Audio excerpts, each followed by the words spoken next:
சாலை விபத்துகளை தடுக்கும் முயற்சியில் சென்னையைச் சேர்ந்த மென்பொருள் வல்லுநர் சந்தோஷ்குமார் என்பவர் ஈடுபட்டு வருகிறார். அவருடன் எமது செய்தியாளர் ஸ்வாதி மேற்கொண்ட நேர்காணலை இப்பொழுது காணலாம். உலக நாடுகளை ஒப்பிடும்பொழுது இந்தியாவில் 10% அதிகமாக சாலை விபத்துகள் நடைபெறுவதாகவும் 1 மணி நேரத்திற்கு சுமார் 16 பேர் சாலை விபத்துகளின் மூலம் இறப்பதாக புள்ளி விவரம் தெரிவிக்கிறது. இந்த நிலையில் இந்த விபத்துகளின் எண்ணிக்கையை குறைக்க பொதுமக்களிடையே விழிப்புணர்வை ஏற்படுத்த, குறிப்பாக அடுத்து வரும் இளைய தலைமுறையிடையே விழிப்புணர்வை ஏற்படுத்தும் ஒரு முயற்சியில் தகவல் தொழில்நுட்பத்துறையைச் சேர்ந்த சந்தோஷ்குமார் ஈடுபட்டுள்ளார். அவரின் முயற்சி குறித்தும் விபத்துகள் குறித்தும் கூடுதல் தகவல்களை அவரிடம் கேட்போம். சார் வணக்கம். சோ இப்போ இந்தியால எவ்வளவு விபத்துகள் நடைபெறுது அண்ட் இந்த விபத்துகளை தடுக்கிறதுக்கு நாம என்ன மாதிரியான முயற்சிகளை மேற்கொள்ளணும்?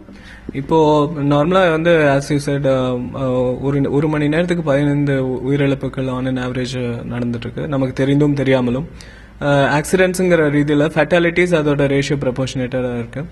ஆனா இது எப்படி இப்போ 1986 95 பார்க்கும்போது நம்மளோட வெஹிக்கிள் யூசேஜ் வந்து இந்தியா பொறுத்த வரைக்கும் கம்மியா இருந்தது. ஏன்னா டெக்னாலஜியை மற்ற கண்ட்ரி நம்ம ஃபாலோ பண்ணிட்டு இருக்கோம். இப்போ ரீசெண்ட் இயர்ஸ்ல வந்து நமக்கு அதிகமாக வெஹிக்கிள் இன்புட் ஆயிட்டு இருக்கு. நிறைய பாப்புலேஷன், டிராபிக் பாப்புலேஷன் ஜாஸ்தி ஆயிட்டு இருக்கு. ஸோ இந்த டைம்ல வந்து நம்ம இந்த ஆக்சிடென்ட்ஸ் பத்தி நம்ம பேச வேண்டிய நிர்பந்தத்துக்கு தள்ளப்பட்டிருக்கோம்.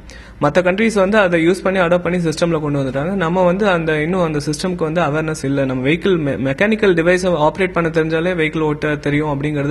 வெஹிக்கிள் ஓட்ட தெரியுங்கிறது எப்போ கம்ப்ளீட் ஆகணும், அதோட ரூல்ஸ் அண்ட் ரெகுலேஷன்ஸ் நம்ம கம்ப்ளீட்டா அபைட் பண்ணும்போது தான் ஒரு லைசன்ஸ்ங்கிறது வந்து கம்ப்ளீட் ஆகுது. இல்லாட்டி நம்ம அந்த மெக்கானிக்கல் மெஷினை ஓட்டுறதுக்கு லைசன்ஸ் வாங்கிக்கிறோம், அவ்வளவுதான். ஸோ இந்த லெவலில் தான் நம்ம இப்போ ப்ராப்ளம் இல்லை. அதனால தான் ஆக்சிடென்ட்ஸ்ல நமக்கு இப்போ அதிகமான ப்ராப்ளம்ஸ் இருக்கு.